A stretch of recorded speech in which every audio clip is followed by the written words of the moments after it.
Although someone can be used to being physically seen by others, it doesn't mean that they will feel seen.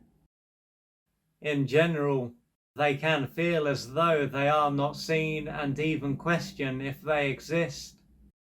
It could seem strange as to how they could be seen by others and at the same time not feel seen.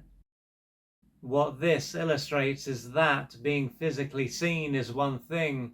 It is another thing altogether to feel seen. When it comes to the former, it will relate to another person looking at them. Yet when it comes to the latter, it will relate to them not only being physically seen, but them sharing their inner world and having what they share acknowledged. So, for them to be physically seen, they will need to spend time around others, and for them to feel seen, they will need to spend time with people who have the ability to attune to them. Additionally, they will need to share their inner world.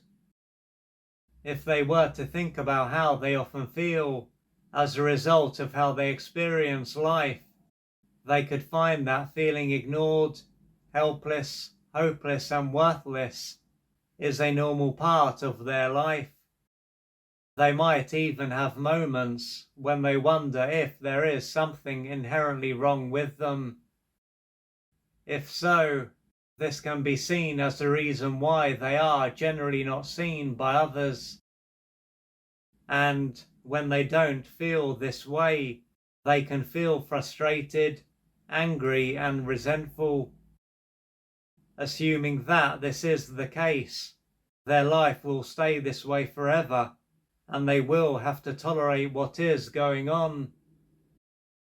If, on the other hand, they believe that what is going on out there is the problem, they will have to wait until the external world changes. However, what if there is nothing inherently wrong with them, and what is going on out there is not the issue? What if they are unknowingly doing what they can to make sure that they are not seen by others?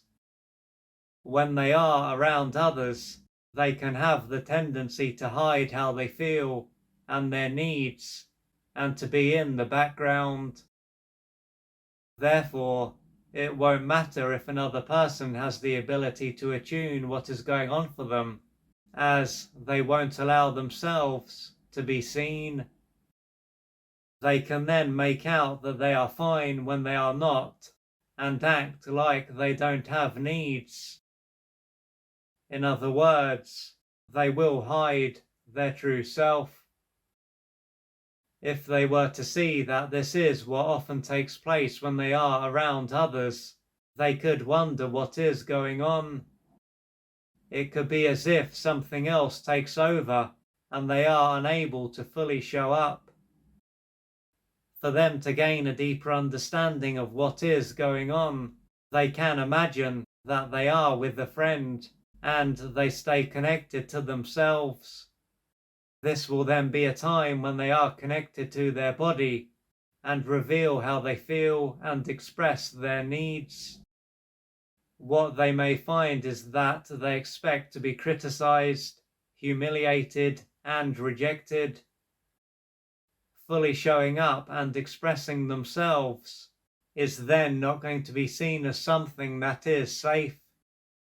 This will then be why they have the inclination not to show up and hide themselves around others. Part of them will want to be seen, and another stronger part of them won't want to be. What this can illustrate is that they were rarely seen and heard during their formative years. One or both of their parents might have been very self-absorbed and unable to truly be there for them.